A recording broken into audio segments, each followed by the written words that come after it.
तो अब question number 8, और देखो क्वेश्चन नंबर 8 बिल्कुल 7 जैसा ही डायग्राम बनेगा, इसमें बिल्कुल सेम टू सेम वही डायग्राम बनेगा, बस थोड़ा सा चेंज आएगा। थोड़ा सा चेंज ये आएगा कि उसमें हमें देखो जो हमारा 7th वाला क्वेश्चन था, 7th वाले क्वेश्चन में हमें क्या दिया हुआ था, 7th वाले क्वेश्चन में हमें ऊपर वाली वैल्यू नहीं दी हुई थी, नीचे वाली दी हुई थी।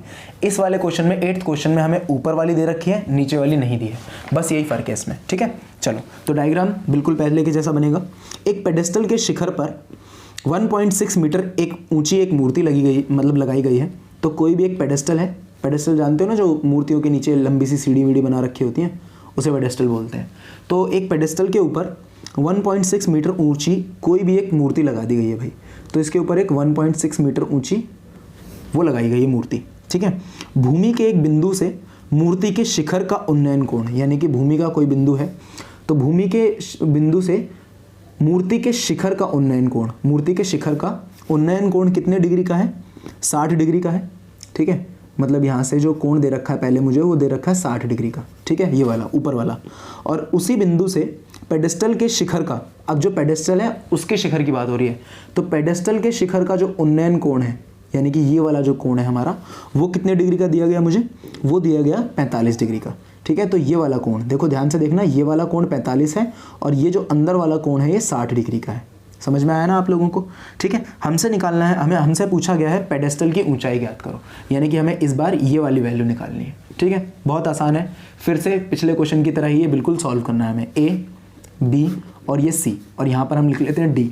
बस फर्क इतना है कि इस बार हमें डी भी निकालना है, और डी भी निकालने के लिए हम क्या करें, अब जरा देखते हैं दोनों ही त्रिभुज में क्या कॉमन है भाई। सबसे पहले ये देखते हैं ना दोनों ही त्रिभुज में, तो दोनों ही त्रिभुज में बीसी आ रहा है, यानी कि हमें पहले बीसी की वैल्यू निकालनी पड़ेगी, उसके बाद दोनों को बराबर रख देंगे और सॉल्व कर देंगे। लेकिन बात यहाँ पर आएगी कि भाई हम डीबी कैसे निकालें। तो डीबी को हम एक काम करते हैं, पहले एच मान लेते हैं कि भाई डीबी जो है, मैं एच मान लिया मैंने डीबी को। ठीक है, अब देखना क्या करेंगे हम। तो सबसे पहले इन ट्राइंगल, यानी कि मैं बड़े वाले त्रिभुज को ले रहा हूँ, ए बी सी, बड़ा वाला त्रिभुज। बड़े वाले त्रिभुज में अगर हम लंब देखें, ठीक है, अगर हम लंब देखें बड़े वाले त्रिभुज में, तो लंब जो होगा वो हमारा ए बी होगा। ठीक है, और जो हमारा आधार होगा वो हमारा बी सी होगा। इतनी बात क्लियर हो गई आप लोगों को। ठीक है, उसके बाद यहाँ पर जो हमारा कोण है वो कितने डिग्री का है, 60 डिग्री का है। ठीक है, तो लगाते हैं tan 60 डिग्री बराबर में ए बी बटे में बी सी। ठीक है, यहाँ से जो मैं आंसर छोड़ूंगा ना इस वाले त्रिभुज में, वो या तो ए बी या बी सी के रूप में ही छोड़ दूंगा, उसके अनुरूप, मतलब उसके टर्म्स में छोड़ दूंगा। हर बार ज़रूरी नहीं है कि आप आंसर को नंबर्स में ही निकालो।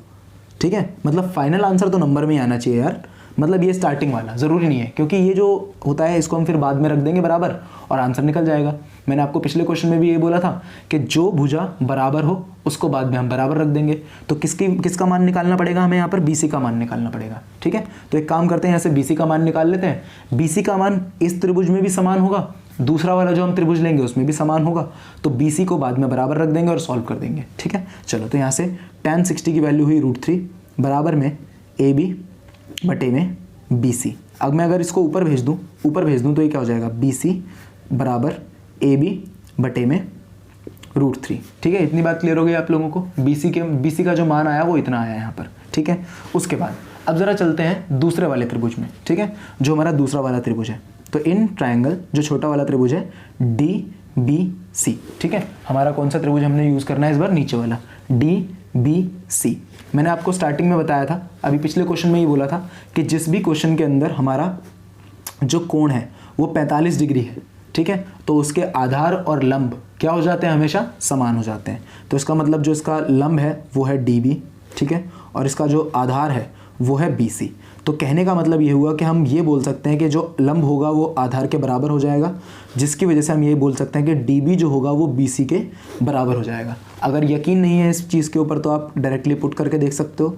tan 45 इज़ इक्वल्स टू क्या करेंगे, ये हमारा डी बी हो गया और बटे में बी सी हो गया। ठीक है, डी बी बटे में बी सी, tan 45 की वैल्यू 1 बराबर डी बी बटे में बी सी।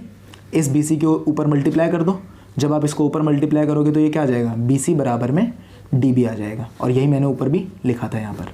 ठीक है, तो वही बोला कि जिस भी त्रिभुज के अंदर आपका जो कोण है वो 45 डिग्री का हो, उसके आधार और लंब अपने आप बराबर हो जाते हैं। ठीक है, अब ज़रा ध्यान से देखना है आपको कि ये जो बी सी है, ये डी बी के भी बराबर है।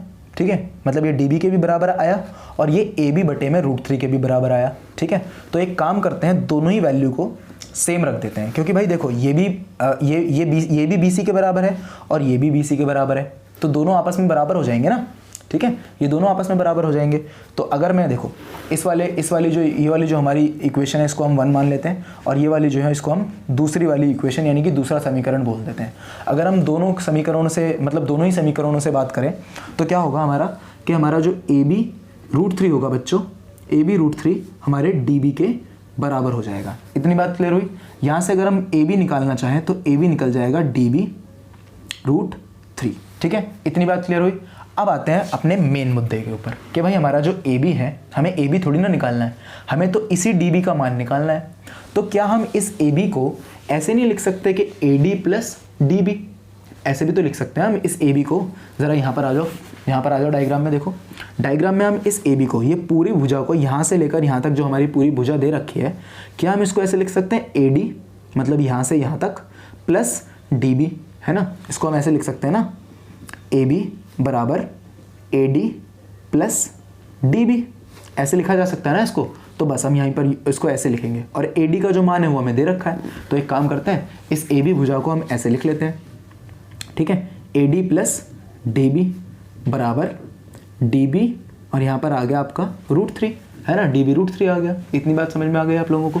AD का मान आप यहाँ पर रख दो 1.6 प्लस DB बराबर DB, और यहाँ पर आ गया आपका √3। DB को उधर भेज देते हैं, DB वाले एक तरफ, और ये जो नंबर वाला है उसको एक तरफ छोड़ देते हैं। 1.6 इज टू DB, ठीक है, DB आ गया यहाँ पर। और अगर आप यहाँ पर लिखना चाहोगे तो मतलब ये आपका DB√3 रहेगा और माइनस DB हो जाएगा। अगर हम यहाँ से DB कॉमन निकालें बच्चों तो ये आ गया 1.6, और DB कॉमन निकाल लिया मैंने, ये हो गया √3 माइनस 1, ठीक है, √3 माइनस 1 हो गया। अब इस √3 माइनस 1 को नीचे मल्टीप्लाई कर देते हैं, तो ये हो जाएगा 1.6 बटे में √3 माइनस 1 बराबर में DB। यहाँ तक सब बच्चों को समझ में आ रहा है ना। मैंने क्या किया, देखो मैंने किया कि भाई BC और BC दोनों की वैल्यू बराबर थी, तो मैंने रख दिया दोनों को बराबर। अब AB को हम ऐसे लिख सकते हैं AD प्लस DB, है ना, AB को हम AD प्लस में DB लिख सकते हैं, जहाँ पर मुझे AD का जो मान है वो दे रखा है 1.6, तो मैंने 1.6 पुट कर दिया। अब DB वाले जो हैं वो समान जगह पर मैं सेम जगह पर ले जाऊंगा, तो मैंने DB को उधर भेज दिया, माइनस में आ गया DB। यहाँ से DB कॉमन आ रहा था तो मैंने DB को कॉमन ले लिया। अब ये पूरा DB इस पूरे वाले ब्रैकेट से मल्टीप्लाई हो रहा है, तो ये √3 माइनस 1 नीचे आ जाएगा, है ना, और ये बराबर में DB आ जाएगा। और हमने ये पढ़ रखा है कि हमें रूट वाले नंबर को कभी नीचे छोड़ना होता नहीं है, तो इसलिए हम इसका क्या कर देंगे, परिमेयकरण कर देंगे।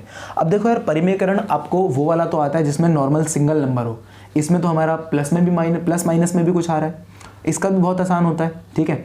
इसमें आपको क्या करना होता है, नंबर तो वही रहेंगे, ठीक है, नंबर तो वही रहेंगे, बस जो साइन होगा, यहाँ जो साइन होगा उसको पलट के लिख देना है। मतलब यहाँ माइनस का है तो हम क्या करेंगे, यहाँ पर √3 + 1 से गुणा कर देंगे दोनों तरफ, ऊपर भी नीचे भी, √3 + 1 और √3 + 1 ऐसे कर देंगे, ठीक है। इतनी बात समझ में आई ना आप लोगों को, पक्का कोई डाउट तो नहीं है यहाँ तक।